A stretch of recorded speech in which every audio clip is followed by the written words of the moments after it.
Mantan Gubernur Sumatera Selatan Alex Nurdin jadi tersangka kasus Masjid Raya Sriwijaya. Tak sendiri, Alex Nurdin ditetapkan sebagai tersangka bersama dengan Mudai Madang dan Lauma Pasindak Taubing. Informasi itu diketahui berdasarkan rilis dari Kejagung RI. Informasi itu pula dibenarkan oleh pihak Kejati Sumsel melalui Kasipenkum pada Rabu, tanggal 22 September tahun 2021. Masjid Raya Sriwijaya rencana awalnya bakal menjadi masjid terbesar di Asia Tenggara. Akan tetapi, hingga sampai saat ini, wujud masjid yang ada di Kecamatan Jakabaring, Palembang tak terlihat. Hal ini mengundang pihak kejaksaan melakukan penyelidikan hingga akhirnya ditetapkanlah 6 tersangka di 2 tahap. Setelah hampir 2 bulan melakukan penyidikan, Kejaksaan Tinggi Sumsel melakukan penahanan pada 4 tersangka kasus Masjid Raya Sriwijaya, Selasa, tanggal 30 Maret tahun 2021. Artinya, Jaksa Agung telah merilis terhadap penetapan tersangka dalam kasus hibah untuk pembangunan masjid tahun 2015 dan 2017.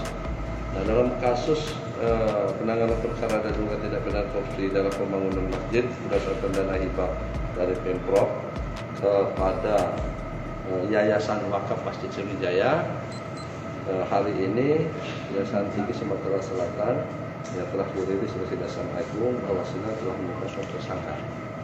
3 tersangka yang ditetapkan itu adalah inisial KN, kedua adalah inisial MM, dan yang ketiga adalah inisial LPLT.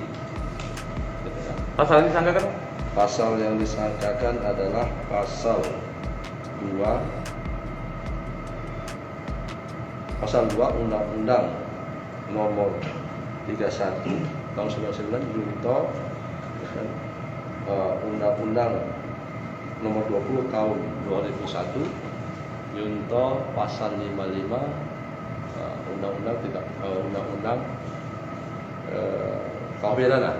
Jadi saya ulangi lagi bahwa primer itu kan bahwa dikenakan pasal 2 Undang-Undang Nomor 31 tahun Undang-Undang Nomor 2 tahun Undang-Undang Nomor 2 pasal 2 Undang-Undang Nomor 20 itu kan tentang tindak pidana korupsi junto pasal 55 KUH pidana, dan subsidiar adalah pasal 3 itu pasal 3 Undang-Undang Nomor 31 tahun 99 junto Undang-Undang Nomor 20 tahun 2001 junto pasal 55 ayat 1 ke 1 KUH pidana.